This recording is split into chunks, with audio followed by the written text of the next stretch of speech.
really excited to have Valentina present.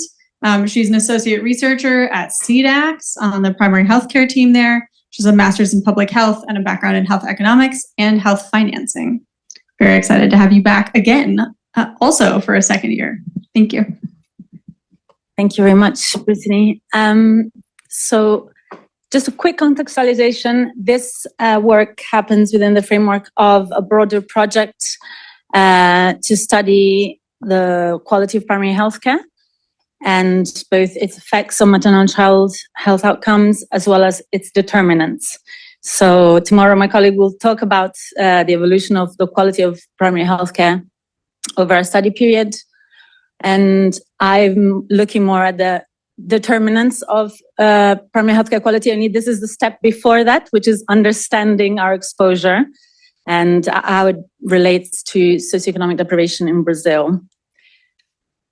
So I'll just very quickly explain how PhD financing works in Brazil, just because we feel that it's a relevant contextualization to understand the results, describe our data sources, then just bring some descriptive results that inform the choice of modeling that we used and the key takeaways from this work. So in Brazil, primary healthcare is implemented at the municipal level. The resources for this implementation, they come from different levels of government. One is the municipal level itself, from their own resources, a little bit from state level, and a large chunk comes from the federal level. And what I'm going to be looking at today is the federal level financing for reasons that I can't detail within the scope of the time of this presentation, but I can answer later if you're interested.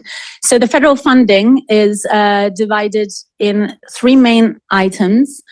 The size of the circles represents approximately the contribution of each of these. So the first one is the fixed, we call PAB. The PAB is a kind of a floor or a minimum funding for primary healthcare. Oh, I'll just keep on talking.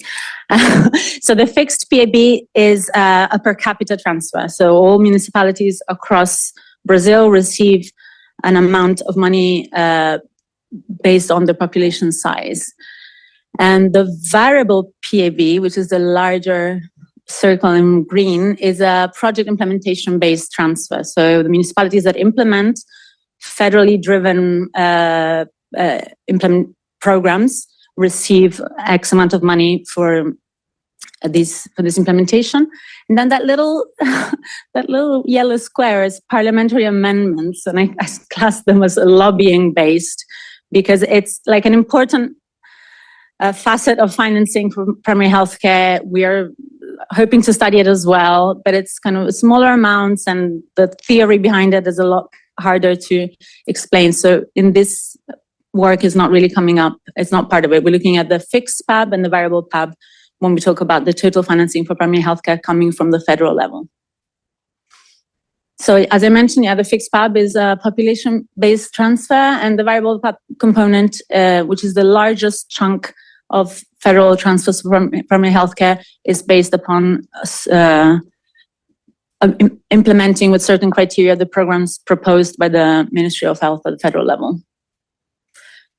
So for this study, we're using the National Health Fund, which is a system that's administered by the Ministry of Health, and also the data within it is filled by the Ministry of Health itself. In fact, the National Health Fund is the institution that sends the money to the municipal funds. We chose this, that there's another data source in Brazil that describes financing for healthcare. However, it's filled at the municipal level, so it has a series of problems that come with it. So we're working on cleaning that data, and for now, just relying on this data from the Federal National Health Fund, which is, we consider it has a better quality data because it has like bank account numbers and transaction codes, so we feel it's a bit more reliable. It has very little missing values, and also we can coherently link it with programmatic theory of the Ministry of Health. So we can explain the different programs of the Ministry of Health, how much money is being transferred for each one. But a downside of it is that it only relates the revenue that the municipalities reach. So we do not from the FNS, we have no information about how the money is spent. We can only tell where it's coming from. And to look at the socioeconomic